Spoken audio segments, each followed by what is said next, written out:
Bonjour. Dans le cadre de la leçon sur les applications de la base de la dynamique et comme exemple de mouvement rectiligne, nous avions vu un exemple de mouvement rectiligne dans la vidéo précédente qui parlait donc du mouvement d'un solide glissant le long d'un plan incliné. Et comme d'autres exemples, aujourd'hui, nous allons voir le mouvement d'une bille qui chute dans un liquide. Donc, la séquence d'aujourd'hui, c'est le mouvement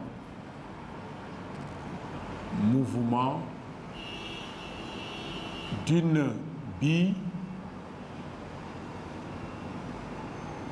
dans un fluide. Le fluide peut généralement être donc de l'air, le fluide peut être aussi un liquide. Donc ce que nous allons faire, c'est-à-dire que donc l'expérience consiste à prendre un tube long contenant un liquide et y plonger donc le solide totalement immergé, abandonné. On voudrait étudier le mouvement de chute donc de la bille. Alors nous allons essayer donc de représenter une partie tout simplement du tube, d'un tube long, où le solide est totalement immergé dans un fluide. Le fluide peut être de l'air, représenté ici par les pointillés, comme le fluide aussi peut être un liquide. Mais nous avons un tube long qui permet la chute. Pour des besoins de simplifier, nous représentons justement une partie de ce fluide-là.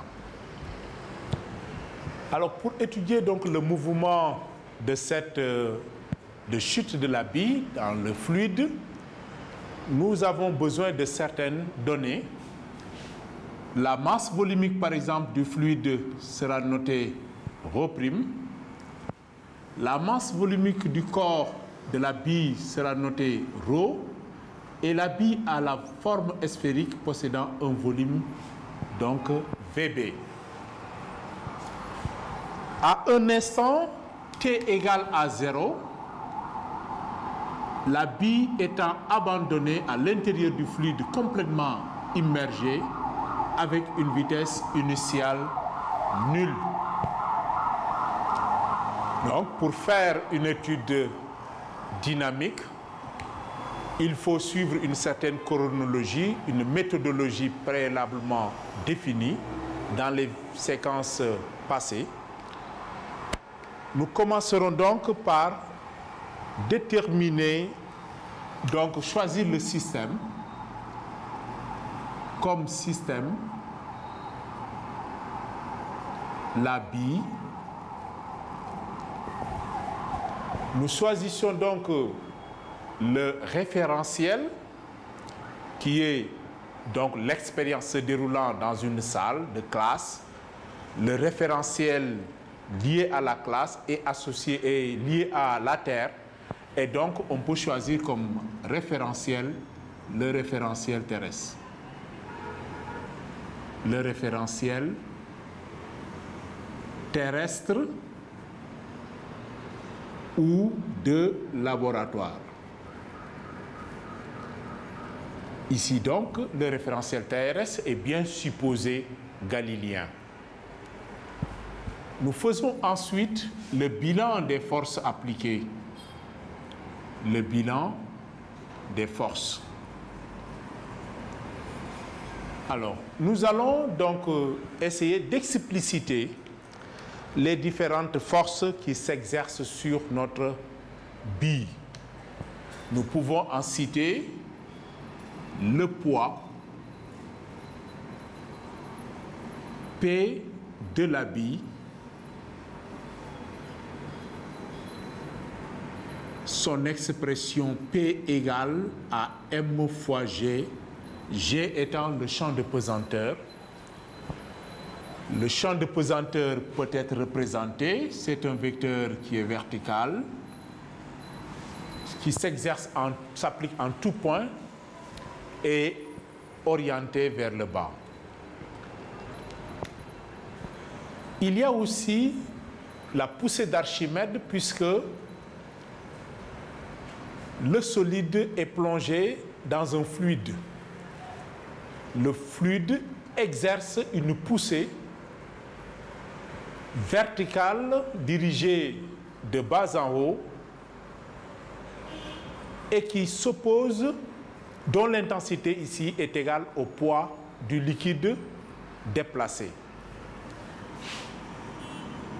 Il y a donc la poussée d'Archimède.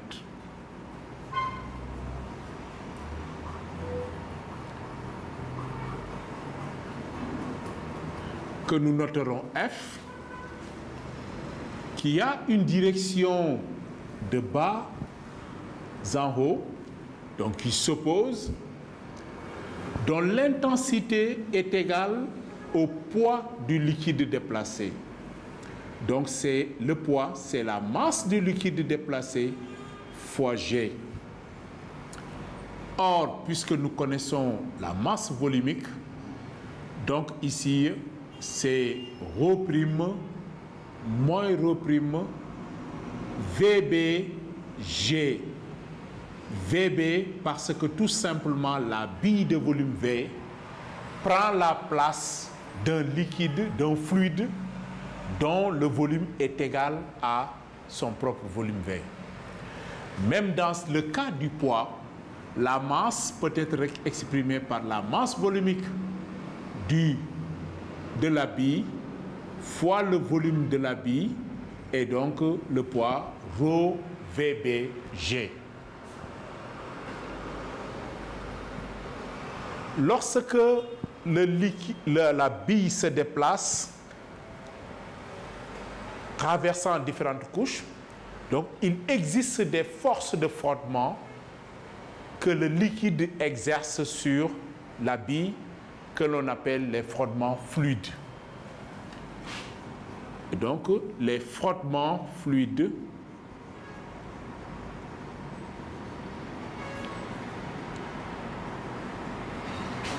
dont l'expression F est, c'est une force qui s'oppose à la vitesse, H, le coefficient de frottement fois V,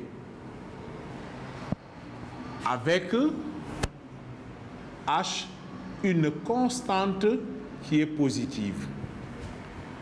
Le solide est abandonné, descend, donc la vitesse V est là, et la force de frottement fluide doit s'opposer à la vitesse V.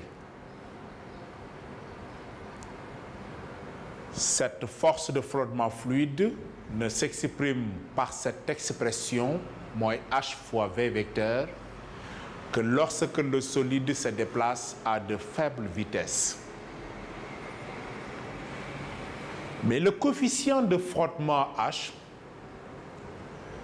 est déterminé dans le cas où l'objet qui se trouve dans le fluide a la forme d'une sphère. C'est comme dans notre cas où la bille est sphérique. Et on a l'expression de H par la formule de Stokes. Donc, pour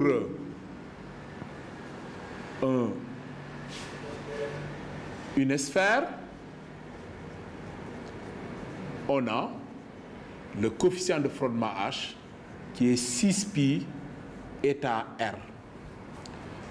Eta, la viscosité du liquide, et R, le rayon de la bille. Donc, de façon générale, dans notre cas, on peut dire que F égale moins 6π eta RV. V la vitesse. Voilà. Nous remarquons ici, il faut noter que le coefficient de frottement H, constante positive, s'exprime, on a H qui a comme unité kilogramme seconde moins 1.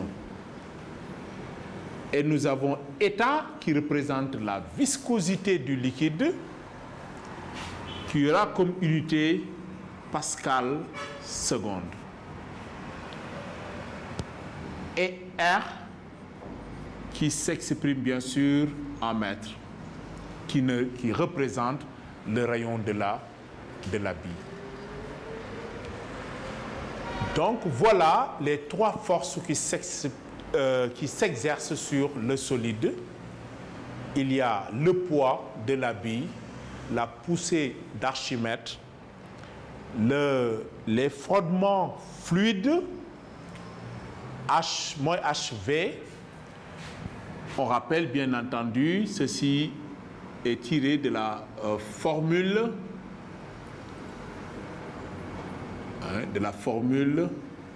de Stokes. Nous allons maintenant représenter les différentes forces qui s'exercent sur le solide, puisque nous connaissons leur expression. Le poids a le même sens que G. Nous pouvons représenter le poids qui s'exerce au centre de gravité du système et orienté vers le bas, donc avec le même sens que G. Donc le poids P. Ensuite, il y a la poussée d'Archimède,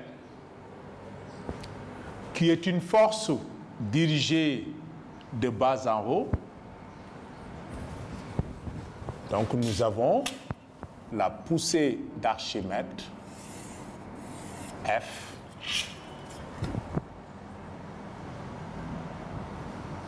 qui est là. La force de frottement fluide F, qui s'oppose à V, que nous pouvons représenter ici. On décale un peu pour des besoins de clarté. Nous avons ici la force de frottement fluide F. Ayant l'ensemble des forces qui s'exercent sur le solide, on peut maintenant appliquer le théorème du centre d'inertie. Théorème du centre d'inertie. La somme des forces appliquées est égale à MAG à accélération du centre de gravité. Les forces qui s'exercent sont le poids, la poussée d'Archimède, les forces de frottement fluide égale M. Or, M, c'est bien ρ VB. Et là, nous avons donc A de G. L'application du théorème du centre d'inertie conduit à une relation vectorielle. Et pour passer de la relation vectorielle en une relation algébrique, nous allons définir un repère de projection. Puisque notre mouvement est rectiligne, on peut suivre le mouvement par un seul axe. Donc, dans la direction des forces, orientées vers le bas, Z, et nous considérons à la position T égale à 0 comme Z égale à 0, origine du repère, dont on associe maintenant un vecteur unitaire K.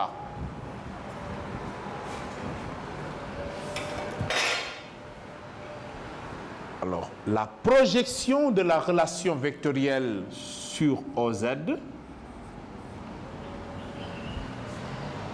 donne le poids P s'oppose, donc a le même sens, P. La force F est du sens contraire, moins F. La force de frottement de même, moins F, égale à ρ VBA, qui est aussi l'accélération du centre d'inertie. le poids en termes d'intensité ρ VB G F, donc H fois V et F. F c'est moins H fois V, la poussée d'Archimède, donc qui donne ρ' VB G égale à ρ VB A. Si vous regardez l'accélération, c'est bien d de V sur d de T. Nous obtenons une relation qui lie la dérivée de la vitesse à la vitesse. Ceci conduit à une équation appelée équation différentielle régissant les variations de la vitesse. L'équation différentielle donc, ρ VB d de V sur d de T plus, en ce terme qui contient V, HV égale, on donc garde ça, ρ VB G moins ρ' VB G. VB est vitesse, volume de la bille. V, vitesse de la bille. Alors, on remarque que donc d de V sur d de T plus HV égale, ici on peut factoriser donc par, bon ici division par ρ VB, ici on pourra factoriser par GVB, facteur de ρ moins ρ' sur ρ VB. En simplifiant par VB, ici, on aura d de V sur d de T plus H sur ρ VB fois la vitesse égale à G facteur de 1 moins ρ' sur ρ.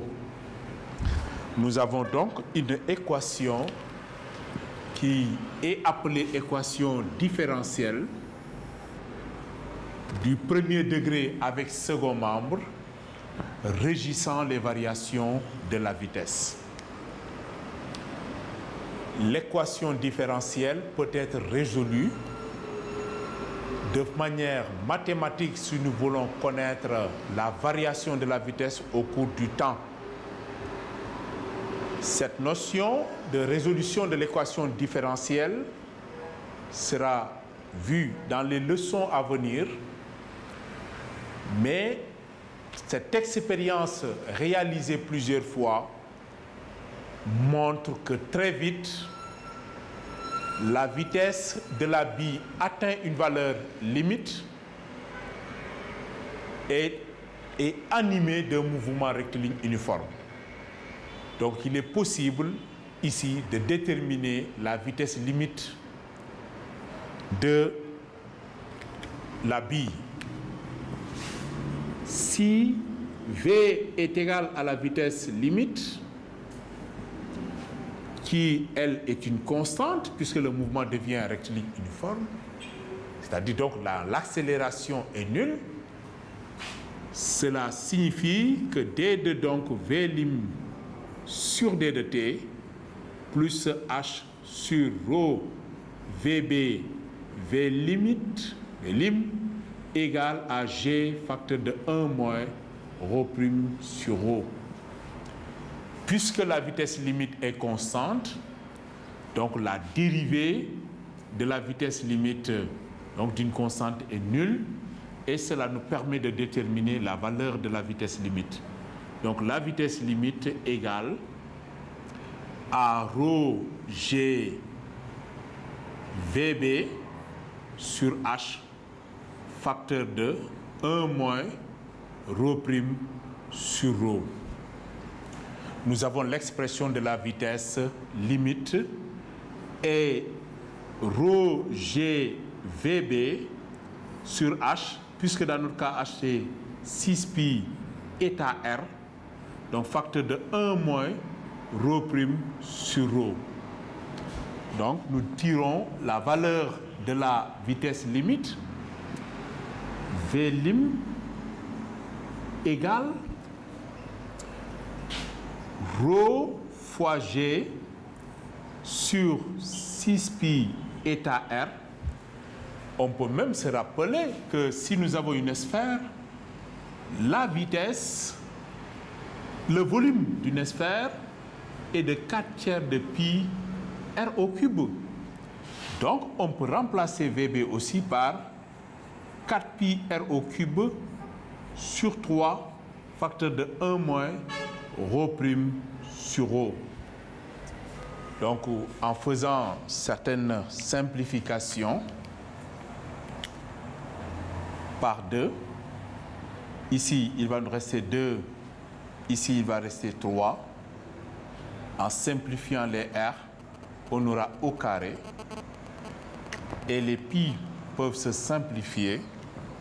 Donc finalement, nous aurons la vitesse limite égale à 2 ρg sur 9 eta d'org R carré sur 9 eta facteur de 1 moins ρ' sur ρ. Nous avons donc l'expression de la vitesse limite. Cela signifie que la vitesse à partir de l'instant de lancement va croître et rapidement va atteindre une vitesse limite où le mouvement sera rectiligne uniforme. Donc l'évolution de la vitesse laisse voir deux phases. Une première phase où la vitesse croît, qu'on appelle le régime transitoire, et une seconde phase où la vitesse est constante et nous sommes en régime permanent.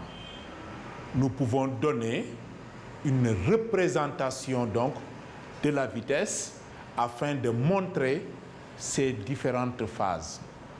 Nous allons donc essayer de déterminer, de tracer la courbe d'évolution de la vitesse. Donc, nous avons ici la vitesse à, dans le temps t,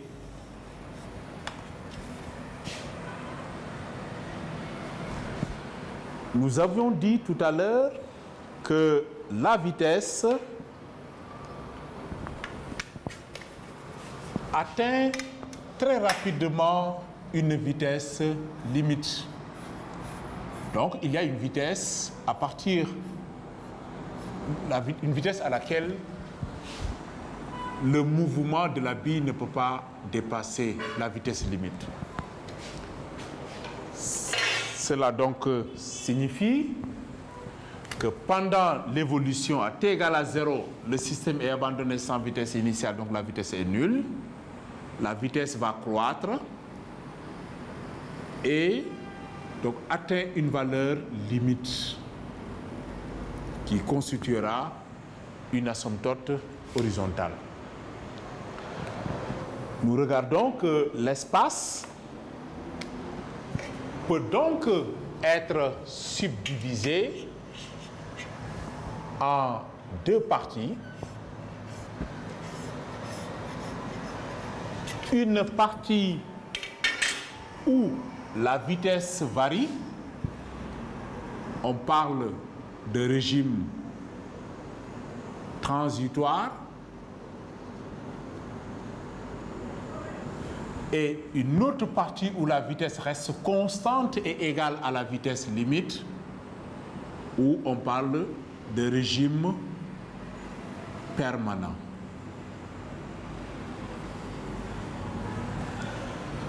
Dans beaucoup de situations, l'étude de l'évolution de la vitesse peut permettre de connaître la valeur limite de la vitesse, et une connaissance de la valeur limite peut permettre de déterminer la viscosité des liquides.